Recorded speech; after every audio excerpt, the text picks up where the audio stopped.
Hello दोस्तों, आज फिर से एक नए वीडियो में आप लोगों का स्वागत है। मेरा नाम संदीप कुमार वर्मा है। आज हम क्लास 10वीं का एनसीईआरटी की किताब का पहला चैप्टर वास्तविक संख्या के बारे में पढ़ेंगे।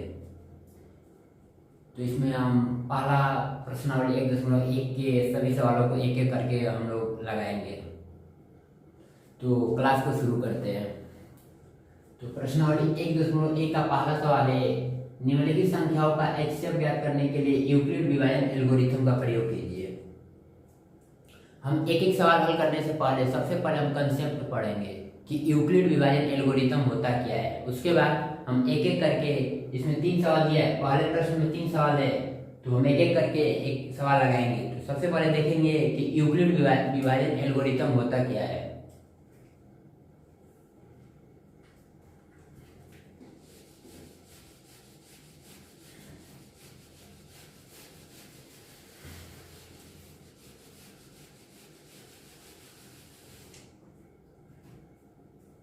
यूक्लिड विभाजन एल्गोरिथम सबसे पहले समझेंगे।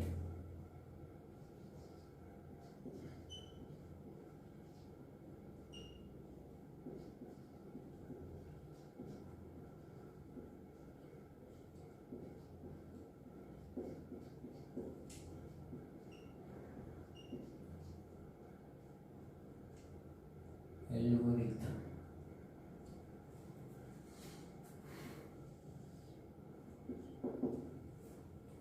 जैसे इसका कंसेप्ट पढ़ाने से पहले मैं सबसे पहले एग्जाम्पल से बताऊंगा कि यह नियम बोलता क्या है। जैसे मैंने लिख लिया 5 और 4 दो संख्या है, 5 और 4। मैंने बोला कि 5 और 4 को बराबर करना है। बराबर बोलने का मतलब ये कि LHS RHS के बराबर है, अर्थात बाया पक्ष दाया पक्ष के बराबर करना है। जैसे हमें 5 और 4 को बराबर करना है।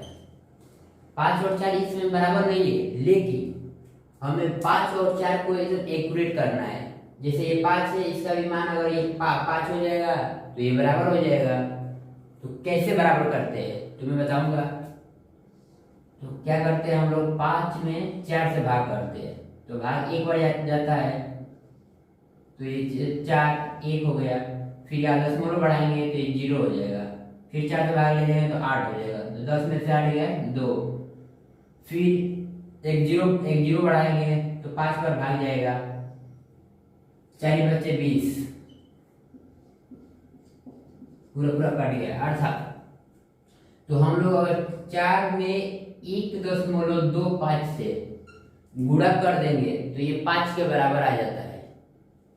तो हमने क्या किया, 5 के बराबर हमें 4 को करने के लिए हमने 5 में 4 से भाग किया। तो ये दोनों अब बोलेंगे कि ये LHS RHS के बराबर है। अब बोल सकते हैं कि ये दोनों पक्ष बराबर है। यही नियम सेम टू सेम यही नियम है यूक्लिड विभाजन एल्गोरिथम। यूक्लिड विभाजन एल्गोरिथम के अनुसार यदि कोई भी संख्या हो, यदि कोई भी 2 संख्या होगी तो एक छोटा होगा एक बड़ा होगा। तो जो बड़ी संख्या होती है वो छोटी संख्या,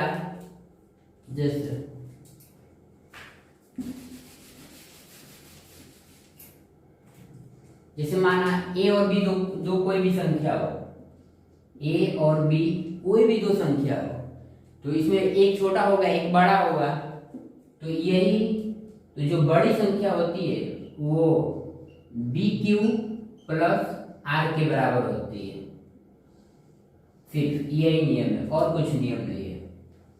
इसी को हम यूक्लिड विभाजन एल्गोरिथम कहते हैं, जिसमें Q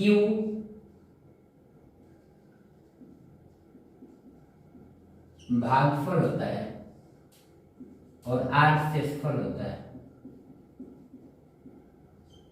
R शेषफल होता है और R का मान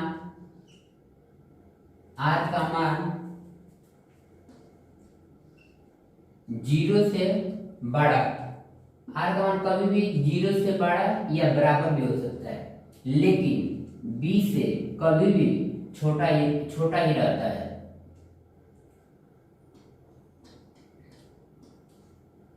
बी से कभी भी छोटा ही रहेगा। सिर्फ इसमें यही समझना है कि जो आर का मान होगा कभी भी जीरो से या तो बराबर लेंगे या जीरो से बड़ा लेंगे, लेकिन बी से हमेशा छोटा ही रहता है। बस इसमें सिर्फ यही समझना है कि कोई भी दो संख्या हो और दो संख्या को कैसे भी हमें करके बराबर करना होता है, और जैसे ही बराबर करते हैं उसी को हम यूक्लिड विभाजन एल्गोरिथम कहते हैं। और इसी नियम का प्रयोग करके हमें जितना भी सवाल दिया है एक एक करके हम लोग पढ़ेंगे। जैसे इस नियम के अनुसार एक एग्जाम्पल देखेंगे। जैसे मैंने बोल दिया दो संख्या है 10 और 8, तो इस नियम के अनुसार यदि 10 है 10 बड़ा है और 8 छोटा है, तो हमें 8 को यदि 10 के बराबर करना है तो हमें क्या करना होगा? तो ये पहले 10 को लिखेंगे 10 बराबर 8, ये अभी इसमें बराबर नहीं है, तो इसी नियम का प्रयोग करेंगे a equal b q plus r. तो हमें क्या करेंगे? सबसे पहले 10 में हम 8 से भाग करेंगे, तो एक बार भाग जाएगा, ये हो जाएगा 2, फिर अब तो भाग जा नहीं पाएगा तो 10 मोलो बढ़ाएंगे, ये 20 हो जाएगा, 8 19 16, 20 में 16 गया 4, फिर एक जीरो बढ़ जाएगा 40 हो जाएगा, 8 5 40 में कट गया। तो अगर 8 में हम 1.25 से गुणा कर देंगे तो ये LHS RHS के बराबर आ जाएगा, अर्थात बाया पक्ष दाया पक्ष के बराबर आ गया। इसी को हम यूक्लिड विभाजन एल्गोरिथम कहते हैं, और कुछ नहीं है। यूक्लिड विभाजन एल्गोरिथम में कुछ नहीं समझना है, बस इसमें दो संख्या रहता है और दोनों संख्याओं को हमें बराबर करना होता है। इसी को हम यूक्लिड विभाजन एल्गोरिथम कहते हैं। तो आप एक एक करके सवाल लगाएंगे।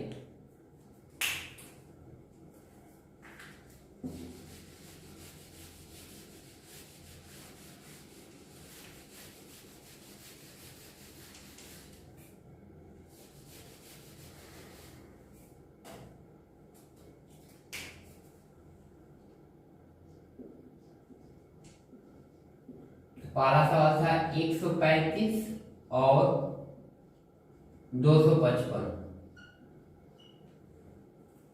पहला सवाल था इसका कि यूक्लिड विभाजन एल्गोरिथम का प्रयोग करके हमें HCF ज्ञात करना था, अर्थात मौसा ज्ञात करना था। तो हम हल करेंगे। सबसे पहले लिखेंगे हल। इसमें सबसे पहले मैंने बोला था जब भी यूक्लिड विभाजन एल्गोरिथम आएगा तो उसमें दो संख्या दिया रहेगा, क्योंकि यूक्लिड विभाजन एल्गोरिथम दो संख्याओं का ये नियम लागू होता है, तीन संख्या चार संख्या में ये नियम लागू नहीं होता है। इसलिए सबसे पहले हम चेक करेंगे कि इसमें कौन सी संख्या सबसे बड़ी है। पहला स्टेप लिखेंगे यहाँ 255 बड़ा है 135 से। जब बड़ा रहेगा तभी हम यूक्लिड विभाजन एल्गोरिथम का प्रयोग कर सकते हैं, नहीं तो हम लोग नहीं कर सकते हैं। तो हम यूक्लिड विभाजन एल्गोरिथम का प्रयोग कर सकते हैं। तो लिखेंगे यूक्लिड विभाजन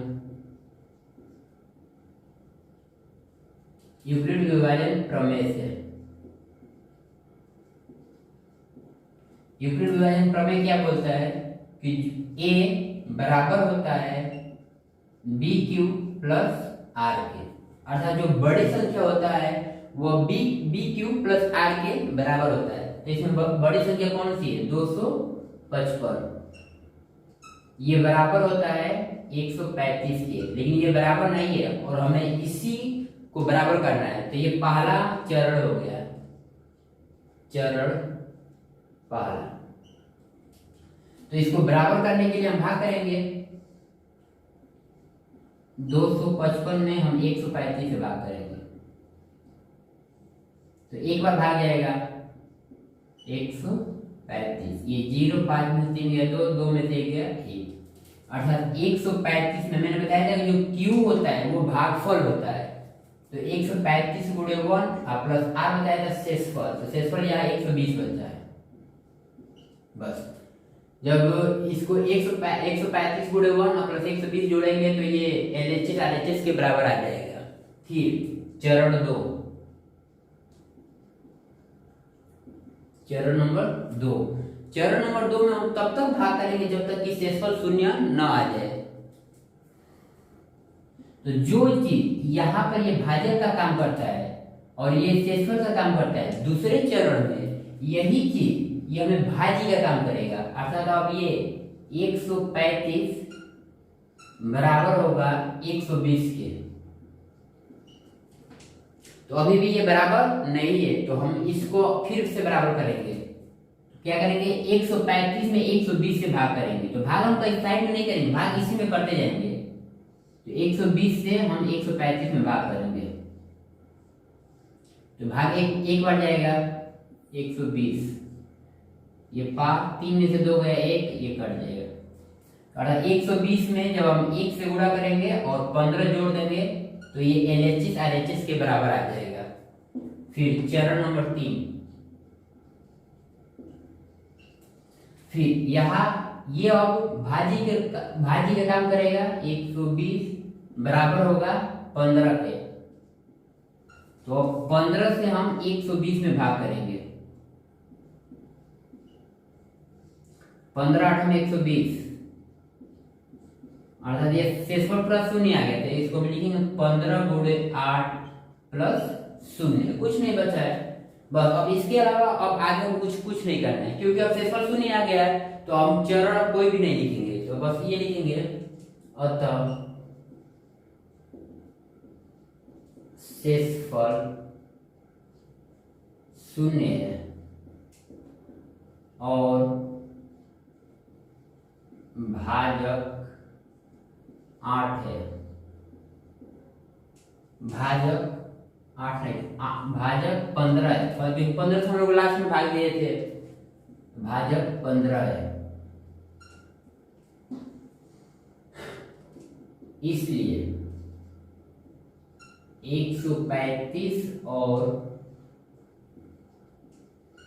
255 का मस 15 हो जाएगा और यही हम लोगों का आंसर हो जाएगा। और कुछ नहीं करना है, सिर्फ इसमें कुछ नहीं करना है, सिर्फ भाग करना है और वही भाग जो कि है उसी को सिर्फ लिख देना है। वही चीज बस कैसे हमें LHS और RHS को बराबर करना होता है और कुछ नहीं करना है।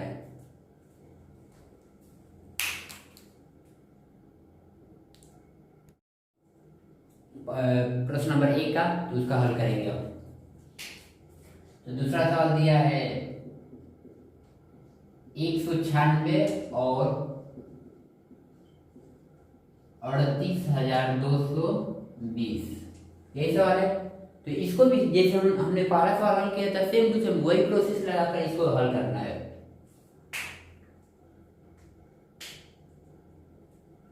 तो सबसे पहले लिखेंगे हल। सबसे पहले लिखेंगे यहाँ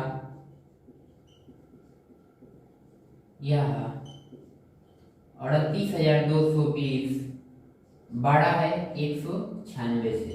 जब बड़ा है तो हम यूक्लिड विभाजन एल्गोरिथम का प्रयोग करेंगे, लिखेंगे यूक्लिड विभाजन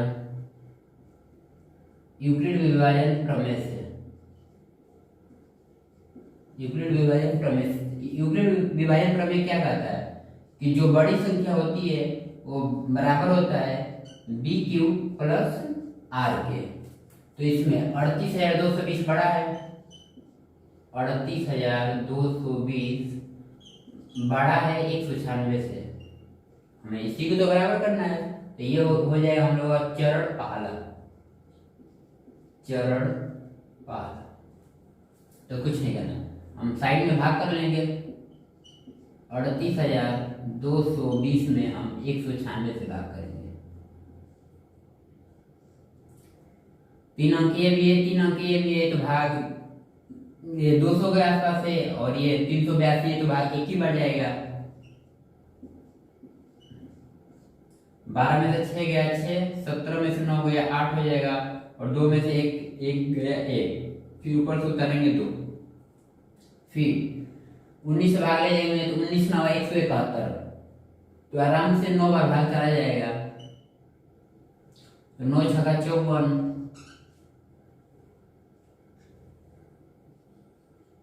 9 छक्का 54, 4 हासिल 5, 99 81 81 और 86 हो जाएगा। और हासिल 8 दोनों का 9 9 8 17, 12 में से 4 गया 8 हो जाएगा। और ये 15 में से 6 गया 9 हो जाएगा। 7 में से 7 गया कट पीट हो जाएगा, ये ऊपर से उतरेगा 0। 19 5 95, आराम से 5 का भाग चला जाएगा। 5 छक्का 30, 5 9 45 45 3 48 और 5 5 5 4 9, पूरा कट गया।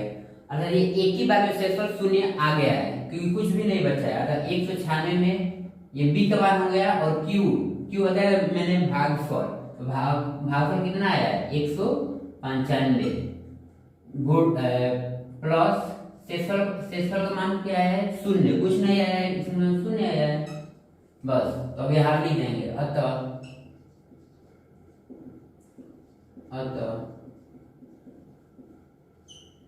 शेषफल अतः शेषफल 0 और भाजक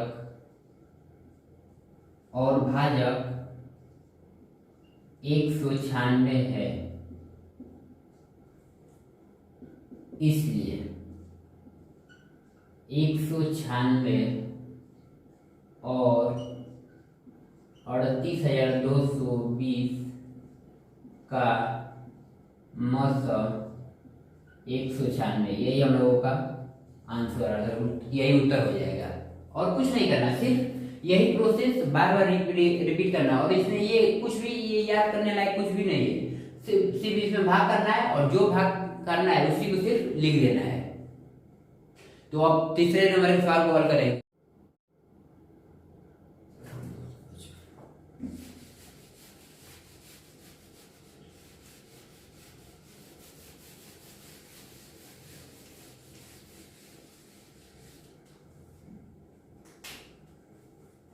हाँ दोस्तों, तो हेलो दोस्तों, फिर से हम तीसरे नंबर के सवाल को हल करेंगे। तो तीसरा सवाल दिया है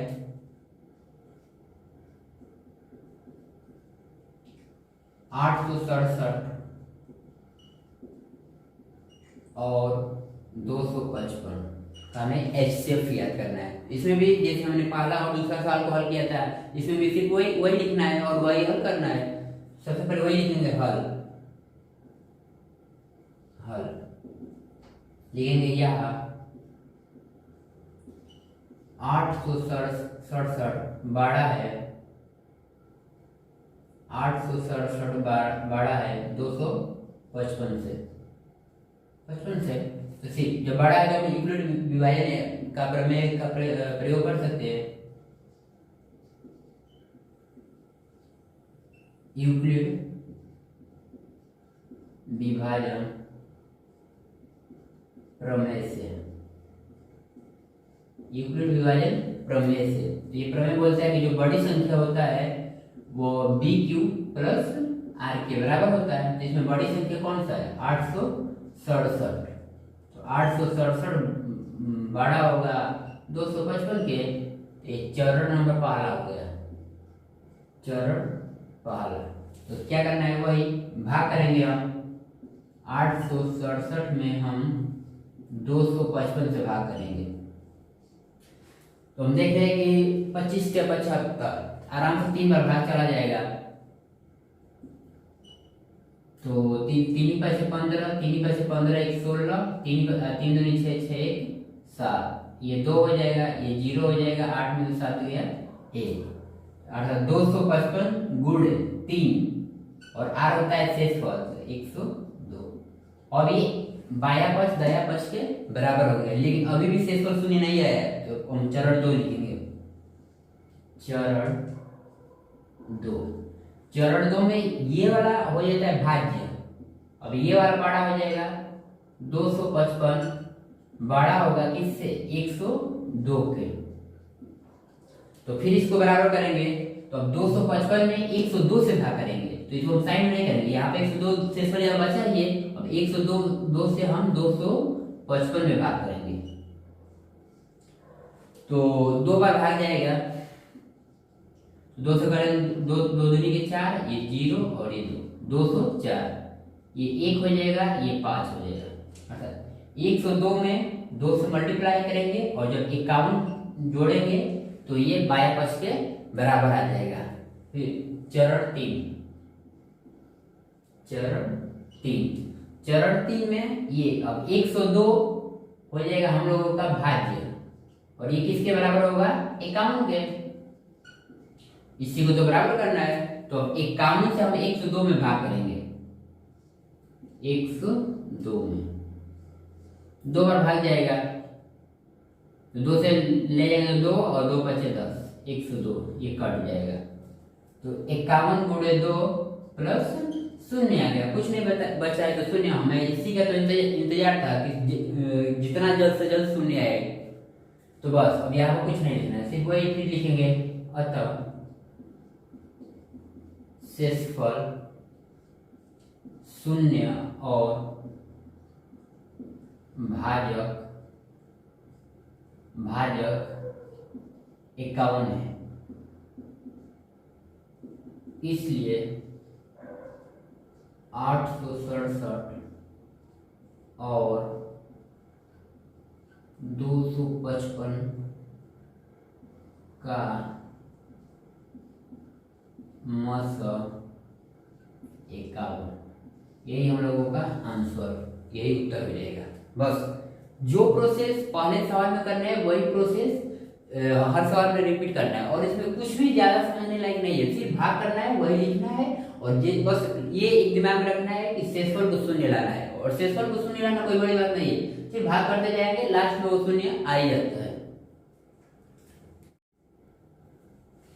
अब हम प्रश्न नंबर 2 के सवालों को हल करेंगे।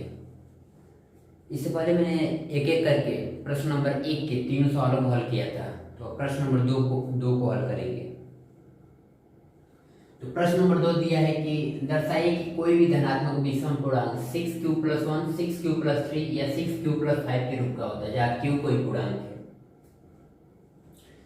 अगर प्रश्न नंबर पहले सवाल को अगर हमने हल किया होगा तो उसमें एक चीज हमने काम मतलब ध्यान दिया होगा कि जो यूक्लिड विभाजन एल्गोरिथम होता है वो किस फॉर्म में होता है, या उसका व्यापक रूप क्या होता है, a = bq + r। तो इसमें अगर ध्यान देने लायक एक बात है, तो जो उसका RHS पॉइंट था वो दे दिया है, और जो उसका बाएं पक्ष होता है वो नहीं दिया है, तो उस चीज को हमें मानना है।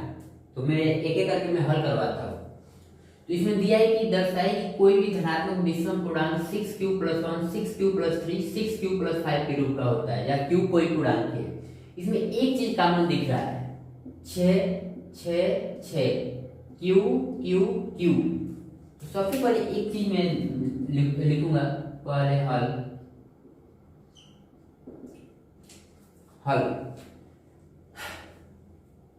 यहां पर ये b का मान दे चुका है, क्योंकि b ये भी b है, ये भी b है, तो यहाँ तो हमें a का मान मानना पड़ेगा कि a का मान, क्योंकि a का मान दिया नहीं है, तो लिखेंगे माना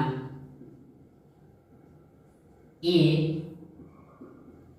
एक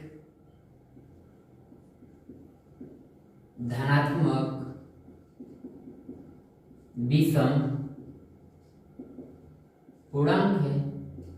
और इसी एक को तो सिद्ध भी करना है, क्योंकि दर्शाइए कि कोई भी धनात्मक विषम पूर्णांक, कोई भी धनात्मक, वही हम लोगों ने माना a एक धनात्मक विषम पूर्णांक है। ये भी नहीं समझ, मैंने कहा था लिखा है, ये भी मैंने प्रश्न में से ही लिखा है। तो माना a एक धनात्मक विषम पूर्णांक है, जो अगर ये b 6 दिया है तो जो a बराबर होता है, तो इसका मतलब कि a कभी भी बड़ा ही रहता है, अर्थात वो 6 से बड़ा ही रहेगा, है जो माना एक धनात्मक विषम पूर्णांक है जो 6 से बड़ा है, जो 6 से बड़ा है। यदि a का मान 6 से बड़ा है, इसके मतलब b का मान कितना है, 6 है, अर्थात b का मान 6 हो गया। यदि b का मान अगर यदि 6 हो गया तो शेषफल का मान क्या आएगा, अर्थात शेषफल का मान कभी भी मैंने बताया था कि जो r का मान होता है वो 0 से बड़ा या बराबर भी हो सकता है, लेकिन b से कभी भी छोटा ही रहता है। अर्थात अतः शेषफल का मान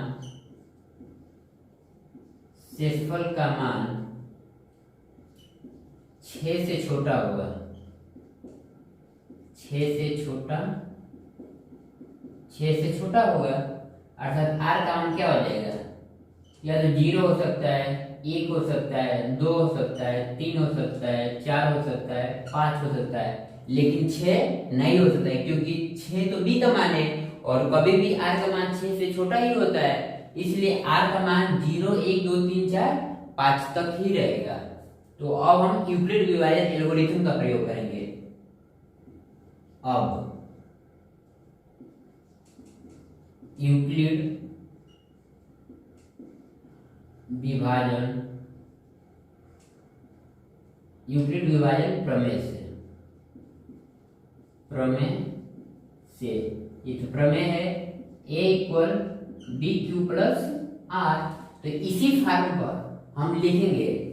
तो a तो हमने माना है संख्या a बराबर होगा, b का मान कितना है 6q प्लस आर। इसी फॉर्म पर हमें इस सवाल को हल करना है। तो सबसे पहला केस उठाएंगे 0 को लेकर। कारण पहला, जब r का मान 0 हो, तो 0 हो तो ये मैंने कहीं अलग से नहीं लिखा है, सिर्फ यूक्लिड विभाजन प्रमेय का हम लोग उपयोग करेंगे। और ये प्रमेय क्या बोलता है कि a बराबर होता है बी क्यू प्लस आर। तो a तो हमने माना है, और जो b का मान यहाँ हमने कितना, अर्थात b का मान 6, तो ये b का मान यहाँ 6 रख दिया। q पहले से ही था, r पहले से ही था, बस कुछ नहीं। अब इस पर आप अप्लाई करेंगे। जब r का मान 0 हो तो a बराबर होगा, ये 6q है तो 6q ही रहेगा, लेकिन r की जगह पर रखेंगे 0, ये बराबर हो जाएगा 6q प्लस 0, 6q ही हो जाएगा। लेकिन इस प्रश्न में दिया है कि q कोई भी पूर्णांक हो। पूर्णांक बोले तो पूर्णांक के अंतर्गत धनात्मक, ऋणात्मक और शून्य सभी प्रकार की संख्याएं आती है। चाहे धनात्मक 1 बोलो, चाहे -1 बोलो, 2 बोलो या -2 बोलो, या 20 बोलो या -20 बोलो, तो ये जितनी भी संख्याएं होती है ये सभी की सभी पूर्णांक होती है। 1 से लेकर अनंत तक धनात्मक, ऋणात्मक जितनी भी प्रकार की संख्या है ये सभी की सभी पूर्णांक आता है, इस सभी पूर्णांक के अंतर्गत आता है। तो इसमें हम कोई भी संख्या को ले लें, जैसे साइड में हम देखेंगे, ये हम लोगों का आया है a बराबर है 6q के। यदि 6q की बात किया जाए तो क्यूब जगह पर हम कुछ भी ले लें, जैसे अगर 6 के स्थान पर अगर हम 1 लेते हैं तो 6 गुणे 1 6 हो जाएगा। 6 के स्थान पर अगर हम लोग 2 लेते हैं तो 12 हो जाएगा। 6 गुणे क्यूब के स्थान पर अगर हम 3 लेते हैं तो 18 हो जाएगा। 6 के स्थान पर यदि हम 11 लेते हैं तो 66 हो जाएगा। 6 के स्थान में यदि हम 23 लेते हैं, 36 18, 6 दूनी 12, 13। इसमें एक चीज हम देख रहे हैं कि चाहे हम सम ले, विषम ले, कुछ भी ले, तो हमें एक चीज दिख रहा है कि इसमें सभी की सभी संख्याएं हमें सम संख्याएं दिख रही है। 6 भी एक सम संख्या है, 12 भी सम संख्या, 18 भी सम संख्या, 66 भी सम संख्या, 138 भी एक सम संख्या है। यदि 6 में यदि q का मान कुछ भी ले ले, 17 ले ले, 17 बजे 85, 17 संख्या 102, 102 भी एक सम संख्या। यदि 6 की जगह हम कुछ भी ले ले, 199, तो 6 9 54 4 और 6 9 54 और 54 और 5 59 और 6 का 6 5 11, कुछ भी लेंगे फिर भी हमें एक चीज दिख रहा है कि सभी की सभी संख्याएं सम संख्या आ रही है। मेरे कहने का मतलब ये है कि a इक्वल 6q आया, यदि q की जगह हम लोग कुछ भी रखेंगे, क्योंकि इसमें एक दिया है कि q कोई पूर्णांक है, और इसके जगह पर माइनस भी रखकर चेक कर सकते हैं, क्योंकि पूर्णांक के अंतर्गत केवल धनात्मक संख्या नहीं, ऋणात्मक संख्या भी आता है, शून्य भी आता है।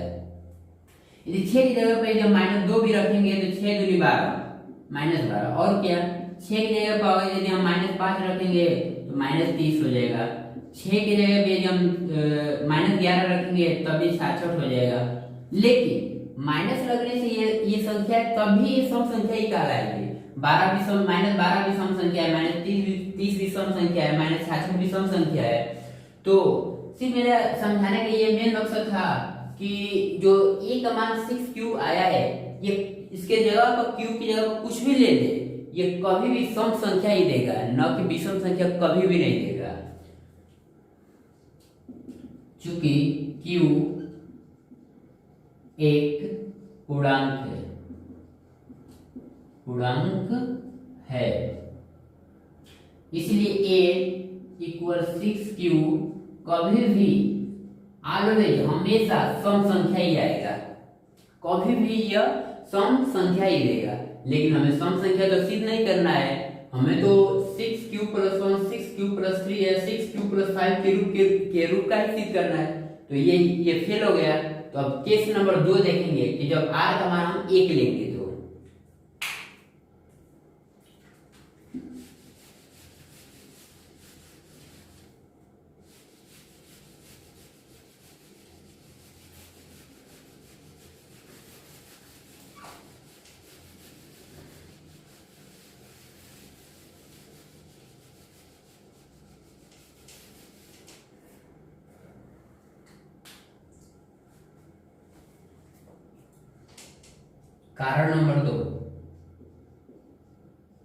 कारण नंबर 2 जब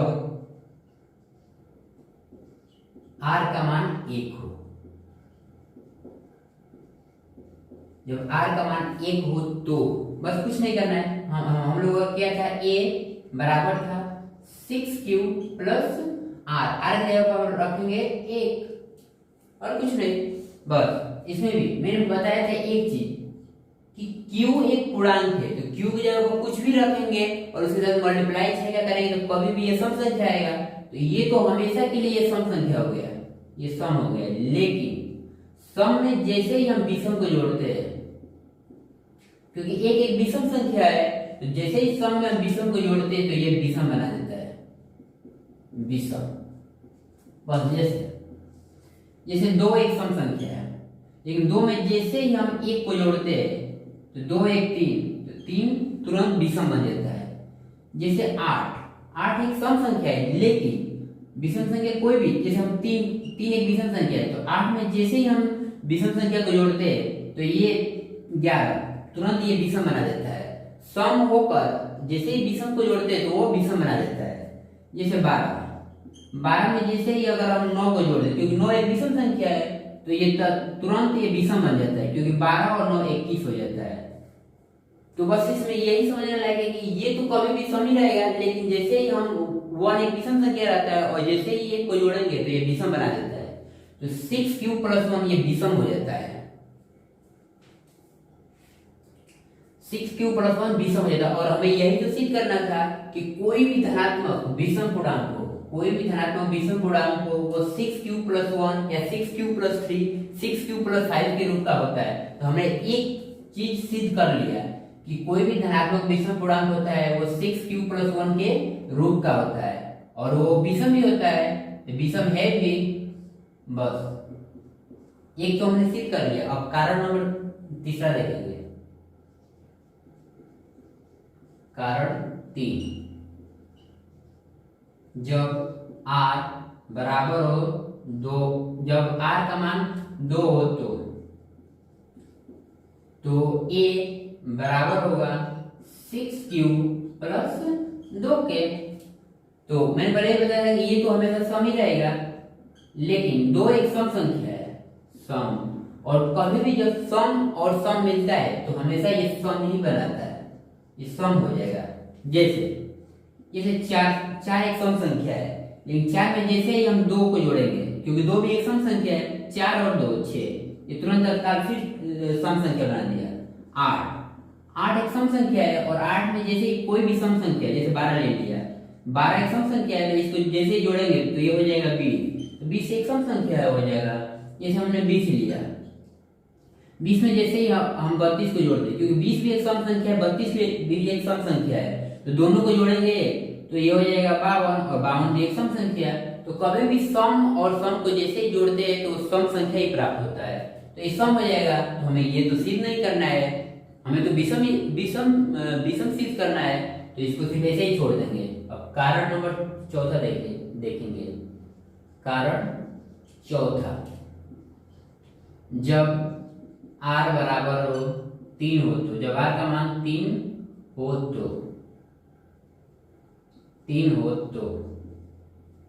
तो a बराबर हो जाएगा 6q प्लस 3 के। तो ये तो हमेशा सम ही रहेगा, लेकिन 3 एक विषम संख्या है, 3 एक विषम संख्या है, और जैसे ही सम में हम विषम को जोड़ते हैं तो ये बना देता है विषम। कोई भी सम संख्या हो, जैसे मैंने ले लिया 8 और 8 में हमने 3 को जोड़ दिया 11 एक सम विषम हो गया। जैसे कोई भी सम संख्या हो गया 12 में जैसे ही हम 3 को जोड़ेंगे ये हो गया 15 और 15 एक विषम संख्या है। जैसे मैंने ले लिया 24 में जैसे 3 को हम लोग जोड़ते हैं, 24 एक सम संख्या है, लेकिन 3 को जोड़ने के बाद ये 27 हो जाता है, तो ये विषम बन जाता है, तो ये विषम। तो हमें यही तो सिद्ध करना था कि कोई भी धनात्मक विषम पूर्णांक होता है वो 6q प्लस 3 के रूप का होता है। हमने 2 सिद्ध कर लिया, इसको मानेंगे समीकरण 2।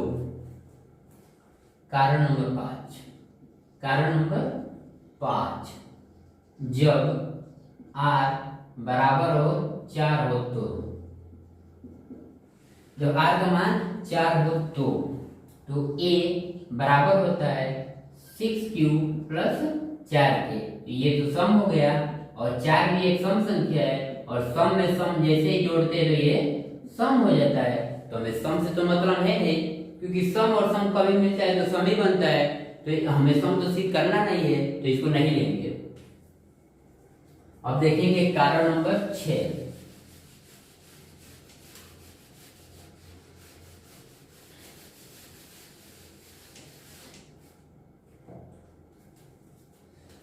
कारण नंबर 6,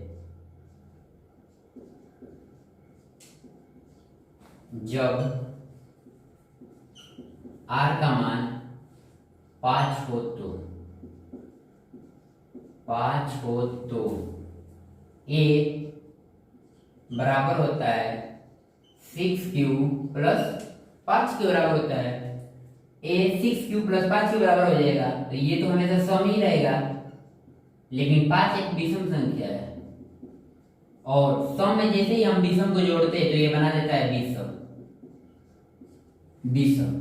और हमें यही चीज करना है। जैसे कोई एग्जांपल से देखेंगे, जैसे हमने 8 एक सम संख्या ले लिया, और 8 में जैसे ही हम लोग 5 को जोड़ेंगे, 8 5 हो जाएगा 13 एक विषम संख्या हो गया। जैसे 8 हमने ले लिया, नहीं, जैसे हम 12 एक सम संख्या ले लिया, और 12 में जैसे ही 5 को जोड़ेंगे, 12 5 17 बना दिया विषम। जैसे 20 एक सम संख्या है, लेकिन जैसे ही इसमें हम 5 को जोड़ देते हैं विषम को, तो ये हो जाता है 25, बना देता है विषम संख्या। तो जैसे ही हम सम संख्या में 5 को जोड़ते हैं, अर्थात विषम संख्या को जोड़ते हैं, तो ये बना देता है विषम संख्या। तो हमें यही तो सिद्ध करना था। समीकरण नंबर 3, हमने तीनों सिद्ध कर लिया कि कोई भी धनात्मक विषम पूर्णांक होता है वो 6q प्लस 1, 6q प्लस 3 और 6q प्लस 5 के रूप का होता है। तो बस हमने तीनों सिद्ध कर लिया, सिर्फ उसी को लिख देना है।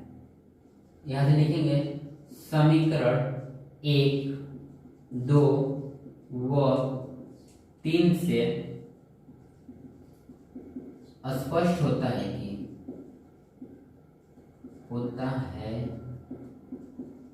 कि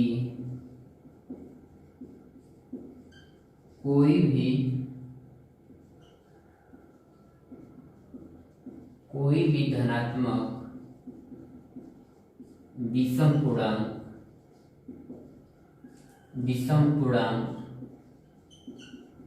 6q प्लस 1, 6q प्लस 3 व 6q प्लस 5 के रूप का होता है। बस ऐसे एग्जाम में लिख दोगे तो पूरा का पूरा नंबर मिल जाएगा, कुछ भी इसमें काटने लायक नहीं है, क्योंकि पूरा हमने एक एक स्टेप हल किया है।